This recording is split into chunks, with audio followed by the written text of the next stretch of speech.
I don't see why conservatives are making such a big deal about Dairy Queen's story hour. Oh, I see what the flurry is all about.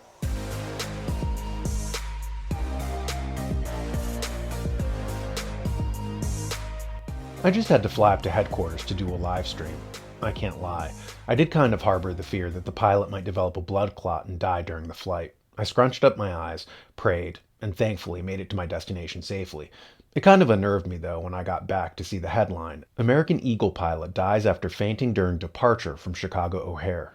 In it, we read, an American Eagle pilot became incapacitated during a departure from Chicago O'Hare International Airport over the weekend. The pilot was reported to have fainted and later died at the hospital after the aircraft carried out an emergency landing. This isn't the first time in the recent time period that this has happened. An American Airlines pilot died in mid-flight of natural causes. That's according to this morning's autopsy report. The jet was heading early Monday from Phoenix to Boston. The co-pilot took command when the captain got sick. He made an emergency landing in Syracuse, New York. Medical emergency. Captain is incapacitated. Request handling for runway 10 landing.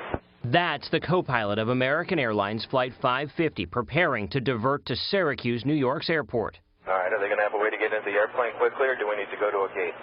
They will have a way to get into the airplane quickly. As long as they have a way to get on the airplane quickly, we'll need them to get to the captain. Thank you. Syracuse police say when medics boarded the plane, it was too late. They found the flight's 57-year-old captain, Michael Johnston of Phoenix, Arizona, dead. 147 passengers and 5 crew were on the overnight Phoenix to Boston flight. The coroner has called me. He said that it was 99.9% positive it was a heart attack. CBS News aviation and safety expert Sully Sullenberger says federal regulations require every pilot over 40 to get health screenings twice a year. Every airliner has at least 2 pilots in the cockpit, and it's important to note that they're 2 fully qualified pilots, not a captain and an apprentice. 2 fully qualified pilots? Well, that's at the heart of the issue of the controversy of the airlines industry dealing with blood clots, myocarditis, and other issues, which are sidelining massive amounts of staff, which are leading to historic delays and bottlenecks in travel. My name is Bob Snow. I'm been a captain for a number of years. My total service with the company is over 31 years. On November 7th, I was mandated to receive a vaccine. Quite literally, I was told if I did not receive the I would be fired. This was from our director of flight. So, under duress, I received the now, just a few days ago, after landing in Dallas, 6 minutes after we landed, I passed out. I coded. I required 3 shocks. I need to be intubated. I'm now in the ICU in Dallas. This is what the has done for me. I will probably never fly again. Based upon the criteria that the FAA establishes for pilots. I was hoping to teach my daughter to fly. She wants to be a pilot. That will probably never happen. All courtesy of this is unacceptable, and I am one of the victims.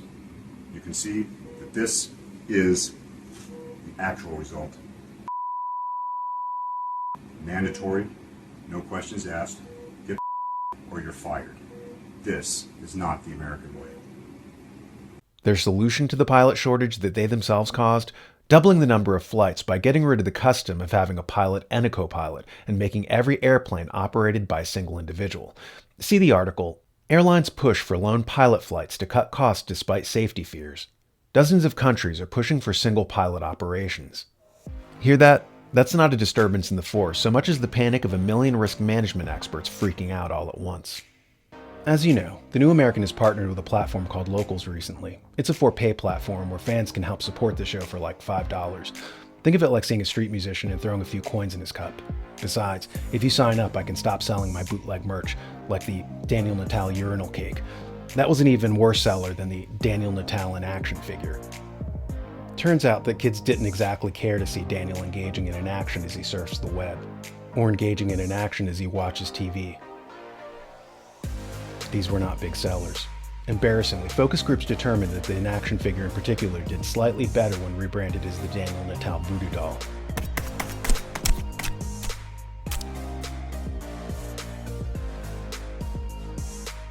At any rate, drop by our web address at thenewamerican.locals.com if you want to have more intimate contact with the hosts, get additional content not available elsewhere, and if you want to help support the show.